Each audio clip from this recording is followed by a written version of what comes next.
একটা বাড়ি যেখানে 4 ভাই বোন লুকিয়ে থাকে, কারণ তারা একটা ভয়ঙ্কর সত্য লুকাচ্ছে। কিন্তু তারা জানতো না যেটাকে তারা লুকাচ্ছে সেটা আগেই এই বাড়ির ভেতরে ছিল। রাতে দরজা নিজে নিজে খুলে যায়, আয়নায় এমন কিছু দেখা যায় যা বাস্তবে নেই। এই বাড়িতে কোনো ভূত নেই, কিন্তু তাহলে এত ভয় আর আতঙ্ক কেন? তো শুরু করা যাক রহস্যময় মেরোবনের ঘটনা প্রবাহ। একটি বাড়ি, ম্যারোবন, সিনেমার শুরুতেই দেখানো হয়। অনেক দিন ধরে এটি ফাঁকা ছিল, কিন্তু এখন রোজ ম্যারোবন তার সন্তানদের নিয়ে এখানে এসেছে। কিন্তু তারা কি শুধু নতুন জীবন শুরু করতে এসেছে, নাকি কিছু থেকে পালিয়ে এসেছে? তার সন্তানরা ভয়ে কাঁপছিল, যেন অতীতে তাদের সাথে ভয়ঙ্কর কিছু ঘটেছিল। ছোট ছেলে স্যাম মাকে জিজ্ঞেস করে, সে কি এখানে আসবে? মা উত্তর দেয়, না, সে এখানে আসতে পারবে না, আমরা এখানে নিরাপদ। কিন্তু সত্যিই কি তারা নিরাপদ? তারা সবাই গ্রামে যায় এবং সেখানে এলি নামে একটি মেয়ের সাথে দেখা হয়। ধীরে ধীরে এলি তাদের বন্ধু হয়ে যায়। সে তাদের গ্রাম ঘুরিয়ে দেখায়, সমুদ্র তটে নিয়ে যায়। সবকিছু ঠিকঠাক চলছিল, কিন্তু হঠাৎ করেই রোজের শরীর খারাপ হতে শুরু করে। একদিন রোজ তার বড় ছেলে জ্যাককে ডেকে বলে সব সময় তার ভাই বোনদের দেখাশোনা করতে এবং কখনো তাদের ছেড়ে দূরে না যেতে। এরপর সে একটি চিঠির দিকে ইশারা করে এবং মারা যায়। এই চিঠিতেই লুকিয়ে আছে পুরো রহস্যের সু। রোজের মৃত্যু জ্যাককে ভেঙে দেয়। সে তার ভাই বোনদের ডেকে চিঠিটি পড়ে শোনায়, তাদের সব সময় একসাথে থাকতে হবে এবং জ্যাক 21 বছর না হওয়া পর্যন্ত তাদের মায়ের মৃত্যুর খবর কাউকে জানানো যাবে না, কারণ আমেরিকায় অভিভাবক ছাড়া কেউ থাকতে পারে না এবং অভিভাবকের বয়স কমপক্ষে 21 হতে হয়। মানে এখন তাদের নিজেরাই নিজের রক্ষক। তখন জ্যাকের বয়স 21-এর কম ছিল। তারা মায়ের সামনে প্রতিজ্ঞা করে একসাথে থাকবে। তারা কাউকে না জানিয়ে নিজেরাই মায়ের দাফন সম্পন্ন করে এবং আবার স্বাভাবিক জীবন শুরু করার চেষ্টা করে। সবকিছু ঠিকঠাক চলছিল, কিন্তু হঠাৎ একদিন জ্যাকের বোনের ওপর কেউ বন্দুক দিয়ে হামলা করে। সৌভাগ্যবশত গুলি কাঁচে লেগে থেমে যায়, না হলে সে বাঁচত না। কে ছিল এই আক্রমণকারী আর কেন? ভয়ে সে তার ভাইদের ডাকে। এরপর দৃশ্য কেটে যায় 6 মাস পরে। 6 মাস পর তাদের জীবন আবার স্বাভাবিক হতে শুরু করে, কিন্তু যে লোকটি গুলি করেছিল তার কোনো খোঁজ পাওয়া যায় না। ছোট ভাই স্যাম নিজের ঘরেই ভয় থাকে। সে আয়নায় ভয়ঙ্কর জিনিস দেখতে পেত, তাই তারা সব আয়না ঢেকে রাখে। কিন্তু আয়নায় আসলে কি দেখা যেত? তারা সবাই গোপনে বাড়িতে থাকতে শুরু করে, যেন কেউ না জানতে পারে যে তাদের মা মারা গেছে। জ্যাক শুধু প্রয়োজন হলে বাইরে যায়। এমন সময় জ্যাক লাইব্রেরিতে যায়, যেখানে এলি কাজ করে। তাদের মধ্যে ভালোবাসা তৈরি হতে থাকে। এলি জ্যাককে একটি বই দেয়, কারণ সে জানে স্যাম বাড়িতে পড়াশোনা করে। একদিন এলির কাছে একটি আইনজীবী আসে। সে এলিকে পছন্দ করে। এলি তাকে পছন্দ করে না। এই আইনজীবী জ্যাকের সাথেও দেখা করে এবং বলে জ্যাক ম্যারোবন বাড়ির মালিক হওয়ার জন্য আবেদন করেছিল। প্রক্রিয়া প্রায় শেষ, কিন্তু $200 ফি এবং তার মায়ের সই দরকার। এখানেই শুরু হয় সবচেয়ে বড় সমস্যা। জ্যাক ভয়ে সত্যটা লুকিয়ে বলে মা অসুস্থ, কিন্তু আইনজীবী জেদ ধরে সে পরের দিন তাদের বাড়িতে আসবে। বাড়িতে এসে জ্যাক সবকিছু ভাই বোনদের জানায়। যদি আইনজীবী আসে তাহলে সত্য ফাঁস হয়ে যাবে। তাদের কাছে $200ও নেই। তখন জ্যাকের ভাই বলে তার গোপন বাক্সে টাকা আছে, কিন্তু তার বোন ভয় পায়। না, ওই বাক্সটা হয়তো অভিশপ্ত। অভিশপ্ত বাক্স?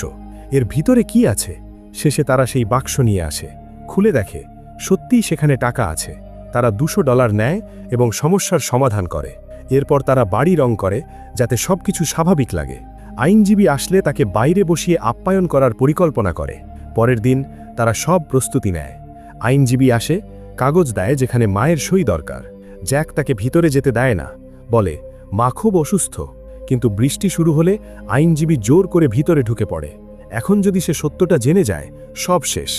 ভিতরে গিয়ে সে দেখে সব আয়না ঢাকা। সে সন্দেহ করতে শুরু করে। এদিকে জ্যাক অভিনয় করে যেন সে মায়ের সাথে কথা বলছে, আর মায়ের চাইনের কাজটা তার বোন করে। এবং দ্রুত বেরিয়ে আসে। আইনজীবী ভিতরে যেতে চাইলে জ্যাক থামায়, না, মা খুব অসুস্থ, দয়া করে চুপ থাকুন। শেষে আইনজীবী সই এবং টাকা নিয়ে চলে যায়। তাদের পরিকল্পনা সফল হয়। সব ভাই বোন একসাথে হয়ে খুশি হয়, পার্টি করে, খেলাধুলা করে। কিন্তু তারা জানে না আসল ভয়ঙ্কর সত্য এখনও বাকি। খেলা চলাকালীন তাদের পাশাটা পড়ে গিয়ে দূরে চলে যায়। কিন্তু ওরা তখনও বুঝতে পারেনি এই ছোট ঘটনাটাই সব কিছু বদলে দেবে। স্যাম যখন পাশাটা তুলতে যায়, সে দেখে পাশে আর একটা পাশা পড়ে আছে। দ্বিতীয় পাশাটা তুলতেই হঠাৎ সামনে থাকা আয়নার ওপরের কাপড়টা পড়ে যায়, আর সেখানে সে দেখে একটা ভূতের ছায়া। সে জোরে চিৎকার করতে শুরু করে। জ্যাক সহ সবাই সেখানে ছুটে আসে। এই সময় জ্যাক তার সব ভাইবোনদের বলে দেয় সবাই যেন টেন্টের ভিতরে লুকিয়ে থাকে। এই টেন্টটা স্যাম খেলাধুলার জন্য বানিয়েছিল। জ্যাক লক্ষ্য করে কাঁচের ওপরে থাকা সিলিংটা যেন ভেঙে যাচ্ছে। সে উপরে উঠে ভিতরে তাকায়, আর সত্যি সেখানে একটা ভূত ছিল। কিন্তু এটা কি সত্যি ভূত, নাকি আরও ভয়ঙ্কর কিছু? এটা দেখার পর তার মাথা ব্যথা শুরু হয়। সে পড়ে গিয়ে অজ্ঞান হয়ে যায়। জ্ঞান ফিরে পেলে দেখে সে টেন্টের ভেতরে। তার বোন বলে, আমরা ওই টাকা নিয়ে ভুল করেছি, আমি তো বলেছিলাম না নিতে। আমার মনে হয় এই ভূতটা তার টাকা ফেরত নিতে এসেছে। পরের দিন জ্যাকের ভাই ছাদে গিয়ে সেই সব টাকা চিমনি দিয়ে আবার ওপরের সিলিংয়ে ছুঁড়ে ফেলে দেয়। এরপর দৃশ্য পাল্টায়। আমরা দেখি এলি লাইব্রেরিতে যাওয়ার জন্য প্রস্তুত হচ্ছে। পথে এক আইনজীবীর সঙ্গে তার দেখা হয়, যে তাকে লিফট দেয়। পথে সে এলিকে জ্যাকের পরিবারের কথা বলতে থাকে। এটা খুব অদ্ভুত পরিবার, তারা কারো সাথে মেশে না, কথা বলে না, এমনকি তাদের ভাই বোনেরাও বাড়ি থেকে বের হয় না। আর তারা বাড়ির সব আয়না ঢেকে রেখেছে। কিন্তু কেন? তারা কি লুকাচ্ছে? সে আরও বলে, আমি শুনেছি তাদের বাবা একজন সিরিয়াল কিলার ছিল। এসব শুনে এলি বলে, ওদের ব্যাপারে মাথা ঘামানোর দরকার নেই, এটা তাদের ব্যক্তিগত বিষয়। পরের দিন আমরা দেখি জ্যাক আর এলি সমুদ্রের ধারে দেখা করে।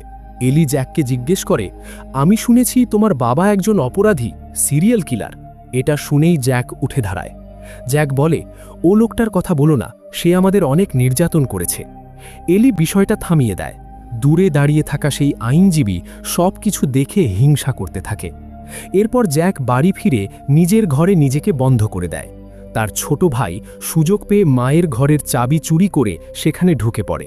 সে সেখানে পরিবারের ছবি দেখে, আর মায়ের জিনিস ছুঁয়ে তাকে মনে করতে থাকে। কিন্তু এই ঘরে যেন কিছু অস্বাভাবিক ছিল। এরপর সে জানালার বাইরে তাকাতে চায়। টেবিলের উপর উঠতেই সে পড়ে যায়। পড়ার সময় সামনে থাকা আয়নার কাপড়টা সরে যায়। সে আয়নায় তাকাতে ভয় পায়, তাই কাপড়টা নিজের দিকে টেনে নেয়। এক চোখ দিয়ে তাকাতেই সে দেখে নিজেকেই, কিন্তু অস্বাভাবিকভাবে বড়। এটা কি তার প্রতিচ্ছবি, নাকি অন্য কিছু? সে জোরে চিৎকার করে। দৃশ্য কেটে যায়। আমরা দেখি সবাই একসাথে বসে আছে। জ্যাকের বোন বলে, স্যাম মায়ের ঘরে গিয়েছিল, ওখানে আয়নার কাপড় পড়ে যায়। আমার মনে হয় এই সব কিছু ওই ভূতটাই করছে। আমাদের এই ভূতটার শেষ করতে হবে। তাদের কথায় জানা যায় এই ভূতটা আর কেউ নয়, তাদের নিজের বাবা। তাদের বাবাই একজন সিরিয়াল কিলার, ইংল্যান্ড থেকে এখানে এসেছে তাদের মারতে। সে তার মেয়েকেও গুলি করেছিল, কিন্তু সেদিন ভাগ্যক্রমে জ্যাকের বোন বেঁচে যায়। এরপর আমরা দেখি সেই উকিলটি একটা পেপারে দেখতে পায় পেয়ারবিন নামক একটি ফান্ডের সম্পত্তি থেকে 10,000 পাউন্ড মিসিং, অর্থাৎ তখনকার প্রায় $40,000 চুরি হয়েছে।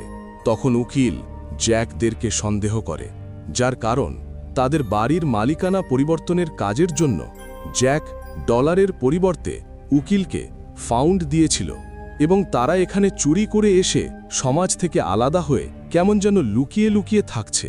তাই উকিল মনে করে তারা সেই পাউন্ড চুরি করে পালিয়ে এসেছে। সে জ্যাককে ব্ল্যাকমেল করে। উকিল বলে, তোমরা পেয়ারবিনের সেই 10,000 পাউন্ড চুরি করে এখানে এসেছ, আমার কাছে সব প্রমাণ আছে, আর তোমার বাবা একজন সিরিয়াল কিলার। এসব বলে সে তাদের কাছে $5,000 চায়, না হয় সব ফাঁস করে দিবে। কিন্তু জ্যাক তাকে বোঝানোর চেষ্টা করে যে তারা কোনো পাউন্ড চুরি করেনি, কিন্তু সে কিছুতেই মানছে না। জ্যাক তার মিথ্যে অভিযোগ মেনে নিতে বাধ্য হয়। উকিলকে টাকা দিয়ে থামাতে ভূতের টাকা ভেবে চিমনিতে ফেলে দেওয়া সেই টাকার বাক্সটা তুলতে সেখানে যায় জ্যাকের ভাই। সে চিমনির ভেতর দিয়ে সিলিংয়ের অন্ধকার কুঠুরিতে ঢুকল। লক্ষ্য একটাই, লুকিয়ে রাখা সেই টাকার বাক্সটি খুঁজে বের করা। ভয়ে তার বুক কাঁপছিল, কিন্তু উপায় নেই। হঠাৎ লাইটারটা জ্বালতেই তার সামনে ভেসে উঠল এক বীভৎস দৃশ্য। সেখানে স্তূপ হয়ে পড়ে আছে অসংখ্য মৃত পশুর দেহ। মনে হচ্ছে কেউ একজন এই পশুগুলোকে শিকার করে এখানে কাঁচা খেয়ে ফেলেছে। কিন্তু প্রশ্নটা হলো, এই অন্ধকার ঘরের ভেতর কে থাকতে পারে? ঠিক সেই মুহূর্তে সে টাকার বাক্সটি খুঁজে পেল, কিন্তু বাক্সটি হাতে নিতেই তার মনে হলো দূরে অন্ধকারের ভেতর কেউ একজন দাঁড়িয়ে আছে। অস্পষ্ট সেই অবয়বটি ধীরে ধীরে তার দিকে এগিয়ে আসছে। ভয়ে কুঁকড়ে গিয়ে সে দড়ি বেয়ে উপরে ওঠার চেষ্টা করল, কিন্তু হঠাৎ নিচ থেকে কিছু একটা দড়িটা খপ করে ধরে ফেলল। সে টাকার বাক্সটি নিচে ফেলে দিল, তবুও সেই সত্তাটি দড়ি ছাড়ল না। তাহলে ওটা কি মানুষ ছিল নাকি অন্য কিছু? শেষমেশ নিরুপায় হয়ে নিজের জীবন বাঁচাতে সে দড়িটি কেটে দিল। দৃশ্যপট বদলে যায়। জ্যাক অজ্ঞান হয়ে পড়েছিল। জ্ঞান ফিরলে সে দেখে তার ভাই ক্ষতবিক্ষত হয়ে চিমনি থেকে ফিরেছে। তার সারা শরীরে প্রচণ্ড ব্যথা। ঠিক তখনই সে বলে, আমাদের বাবা মারা যায়নি জ্যাক, সে এখনও ওই সিলিংয়ের উপর বেঁচে আছে। বৃষ্টির জল আর বনের পশু শিকার করেই সে টিকে আছে। বাবার নাম শুনতেই জ্যাকের শরীর কাঁপতে শুরু করল।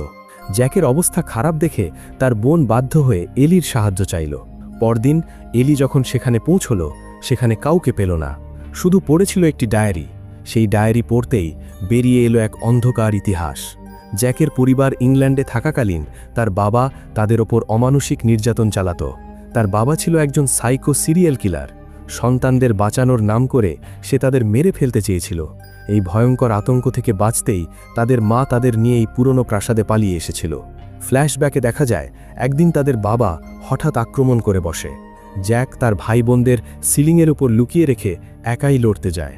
তার মা আসলে বাবার চুরি করা টাকাগুলো সাথে নিয়ে এসেছিল, যাতে সন্তানদের ভবিষ্যৎ নিরাপদ হয়। জ্যাক তার বাবাকে টাকাগুলো নিয়ে চলে যেতে বললেও সেই খুনি বাবা কি এত সহজে ছাড়ার পাত্র? সে জ্যাককে আক্রমণ করে। আত্মরক্ষার্থে জ্যাক তার বাবার গলায় ছুরি চালিয়ে দেয়। জ্যাক ভেবেছিল সব শেষ, কিন্তু আসল ভয় তখনও বাকি ছিল। তার বাবা বেঁচে ফেরে এবং জ্যাককে পাহাড় থেকে ধাক্কা দিয়ে নিচে ফেলে দেয়।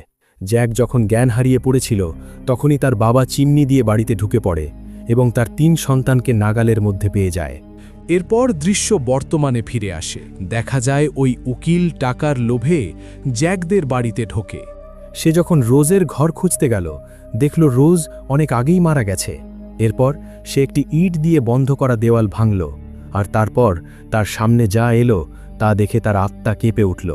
সেখানে পড়েছিল জ্যাকের 3 ভাই বোনের পচা গলা লাশ। এখানেই লুকিয়েছিল সবচেয়ে বড় রহস্য। জ্যাক আগে থেকেই জানত যে তার বাবা তার ভাই বোনদের মেরে ফেলেছে। সে ফিরে এসে তার ভাই বোনদের বাঁচাতে পারল না। সেই শোক সইতে না পেরে সে মানসিক ভারসাম্য হারিয়ে ফেলে। সে নিজেকে বিশ্বাস করাতো তারা এখনও বেঁচে আছে। সে আয়না দেখা পর্যন্ত বন্ধ করে দিয়েছিল, যেন নিজের প্রতিচ্ছবি দেখে তার ভ্রম ভেঙে না যায়। সে কখনো নিজেকে তার বোন, আবার কখনো ছোট ভাই বিল ভেবে কথা বলতো। এলি যখন সেই বাড়িতে পৌঁছল, সে দেখল জ্যাক তার বোনের মতো করে কথা বলছে। ঠিক তখনই ওপর থেকে চিৎকার আসছিল, অর্থাৎ উপরে উকিলটা ফেসে গেছে। এলি ওপরে যেতেই দেখল তার বাবা, সেই সিরিয়াল কিলার, এখনও বেঁচে আছে এবং সে এলিকে আক্রমণ করতে উদ্যত। আর শেষমেশ সে নিজের বাবাকে হত্যা করে এলিকে বাঁচালো। অনেক দিন কেটে যায়। এলি জ্যাককে বিয়ে করে তার সেবা যত্ন করতে থাকে। ডাক্তার ওষুধ দিলেও এলি তাকে খাওয়ায় না, কারণ সে জানে এই ওষুধ জ্যাকের ভ্রম ভেঙে দেবে। আর তখনই সে বুঝবে তার ভাই বোনেরা আর বেঁচে নেই। এলি চায় না সেই নির্মম সত্য ফিরে আসুক। জ্যাক তার কল্পনায় এখনও সুখে আছে, আর এলি সেই ভাঙা সুখটুকু ধরে রাখতে চায় শেষ পর্যন্ত। এভাবেই এক অদ্ভুত মায়া, ভয় আর ট্র্যাজেডির মধ্যে শেষ হয় তাদের গল্প। ভিডিওটি ভালো লাগলে একটি লাইক করে পরবর্তী ভিডিওর জন্য চ্যানেলটা সাবস্ক্রাইব করে রাখুন।